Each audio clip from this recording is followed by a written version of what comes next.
Cement పరిశ్రమలు ఇచ్చే నెలవారీ కప్పలకు కక్కుర్తిపడి రైతులు ప్రజల కష్టాలను మర్చి వారికి గుండెకోత మిగిల్చావంటూ గురజాల మాజీ ఎమ్మెల్యే కాసు మహేష్ రెడ్డిపై కూటమి నాయకులు ఆగ్రహం వ్యక్తం చేశారు. ఆదివారం పట్టణంలోని తెదేపా కార్యాలయంలో విలేకరుల సమావేశంలో వారు మాట్లాడుతూ ఎమ్మెల్యే ఎరపతినేని శ్రీనివాసరావుపై వైకాపా పత్రికలో కాసు మహేష్ రెడ్డి తప్పుడు రాతలు రాయిస్తున్నారని పేర్కొన్నారు.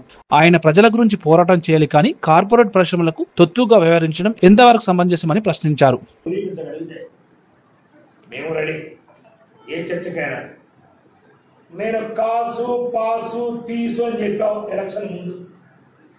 ఎలక్షన్ అప్పుడు వీటిలో నా దగ్గర ఎవరేం చెప్పావు? పబ్లిక్గా నరసరావుపేట మెయిన్ రోడ్లో మీ తాతగారి టైంలో వాస్తవానికి అప్పుడు ఉన్నటువంటి ముఖ్యమంత్రులు కొంచెం న్యాయస్థితి ఉండేవారు.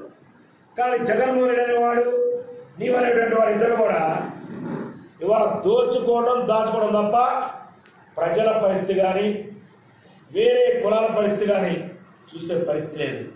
మీ కులం తప్ప నీ అనుచర బృందం తప్ప లక్షల కోట్లు, వేల కోట్లు, వందల కోట్లు కబ్జా చేయడం తప్ప మీకు ఎవరు తెలుసా?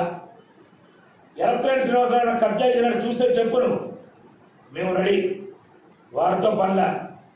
మీరు పబ్లిక్ కనపడుతుంది నరసరావుపేటలో.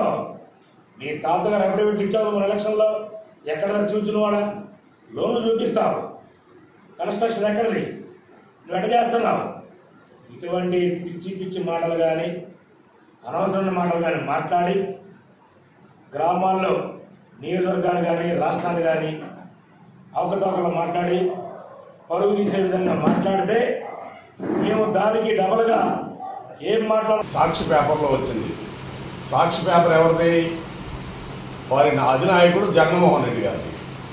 ఈరోజు నా పేపర్లో గౌరవ శాసనసభ్యులు గారి మీద ఫ్యాక్టరీ మూసేపించి ఏదో కప్పాలనుకున్నాడు, మరి కార్మికుల్ని ఇబ్బంది పెడుతున్నాడు, 2,000 మంది కార్మికులు బజారును పడ్డారని కాసు మహేష్ రెడ్డి గారు కన్నీళ్లు గారుస్తున్నాడు.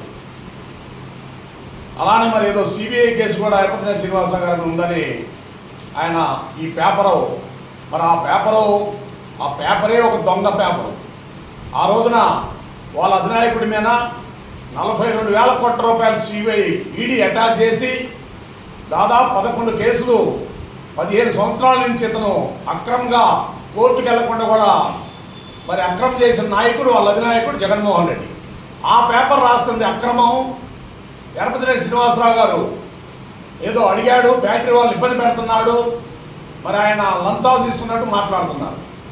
అసలు వీళ్ళ నాయకుడు ఇతను ఉనికి కోసం ఈ కాసు మహేష్ రెడ్డి ఎలక్షన్ ముందు మరి గౌరవ శాసన ఎరపతినేని శ్రీనివాసరావు గారి మీద సవాల్ చేసి నేను ఓడిపోతే రాజకీయ సన్యాసం తీసుకుంటా అన్నవాడు ఈ రోజున మళ్ళీ 5 నెలలకి మళ్ళీ ఇక్కడ అవతారం ఎత్తి గురజాల నియోజకవర్గంలో మరి రాబో కాలంలో ఇక్కడ ఉండే నాయకుడే కాదేనా, మరి భవిష్యత్తులో మళ్ళీ లోకల్గా నరసరావుపేట పోవాలని ఇక్కడ ఏదో గౌరవ శాసనసభ్యులు గారి మీద మరి మాట్లాడితే అతని ఆదినాయకుడి కాడ మరి పవర్ వస్తుందని, మరి గౌరవ శాసనసభ్యులు గారికి తొందరలోనే మంచి పదవి రాబోతుందని, ఆయన గౌరవాన్ని తగ్గియాలని కావాలని వాళ్ళ నాయకుడు అధినాయకుడు కలిసి ఈ రోజున ఈ సాక్షి పేపర్ మెయిన్లో వాళ్ళు ఈ వార్త రాపించారు.